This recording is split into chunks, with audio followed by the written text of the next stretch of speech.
اللہ کا اصول جو قرآن اور سنت سے پتہ چلتا ہے, جو آسمانی کتابوں سے پتہ چلتا ہے, وہ اصول یہ ہے کہ آج تک کسی نے اللہ کے خزانے سے اللہ کو معاذ اللہ برا بلا کہہ کے, اللہ پہ اعتراضات کر کے, اسلام کو برا بلا کہہ کے, اللہ کے پیغمبروں کو برا بلا کہہ کے, اس طرح سے واویلا کر کے, اگر آپ یہ سمجھتے ہو کہ اللہ کو آپ پہ ترس آ جائے گا کہ ہائے بیچارہ بہت ہی مجبور ہے, تو یہ دماغ سے ہمیشہ کے لیے نکال دو. اس سے بڑی سزا میں اللہ آپ کو ڈالے گا, اس سے بڑی سزا, اور وہ جہنم کی آگ. یہ تو کچھ بھی نہیں ہے.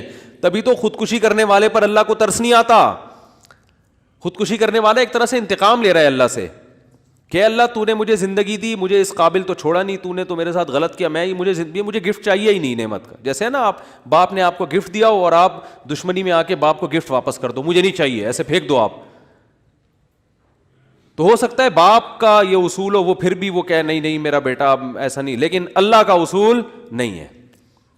اللہ کا یہ اصول نہیں. اللہ کہے گا بھائی تو کیا سمجھتا ہے, میں تجھے اور آگ میں ڈالوں گا. تو دنیا کی ٹینشنوں سے تو چاہتا تھا یہ ناکام عشق ہو گیا, عشق ناکام ہو گیا, اور یہ ہو گیا تیرے ساتھ, اور یہ ہو گیا, اور تو جاب لیس ہو گیا, اور گھر سے مہنگائی اور غربت کے تانے پڑ رہے ہیں تیرے کو, اور بے روزگاری کے تانے مل رہے ہیں, اور معاشرے میں تیری عزت نہیں ہو رہی, اور اب آ کے تو کیا کر رہا ہے, خودکشی کر رہا ہے. تو یہ سمجھ لے گا کہ میں تیرے پہ ترس کھا کے تجھے چھوڑ دوں گا. ایسا نہیں ہے. نبی صلی اللہ علیہ وسلم نے فرمایا جس نے خودکشی کی, جس طرح سے اپنے آپ کو ہلاک کیا ہے نا, تو قیامت تک برزخ کی زندگی میں اسی طرح سے اپنے آپ کو ہلاک کر کے مارتا رہے گا. اللہ کہے گا یہ زہر پی کے مرا تھا نا, زندگی دے گا اللہ برزخ میں, اور کہے گا یہ زہر کی بوتل پی دوبارہ, اور اسی طرح تیری آنتیں کٹیں گی. جس طرح اپنے آپ کو مارا ہوگا برزخ میں, قیامت تک اسی طرح اپنے آپ کو مارتا رہے گا وہ. یہ بہت بڑی غلط فہمی ہے کہ ہم واویلا کر کے اللہ کو اپنی طرف متوجہ کر سکتے ہیں, ہم زبردستی کر کے اللہ کو اپنی طرف مائل کر سکتے ہیں.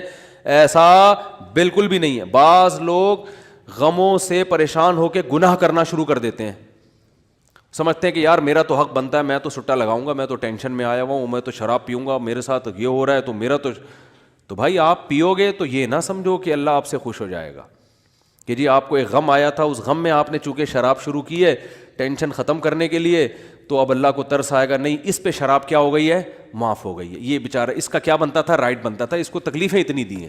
ایسا نہیں ہوگا بھائی. اس خوش فہمی میں مبتلا مت ہونا.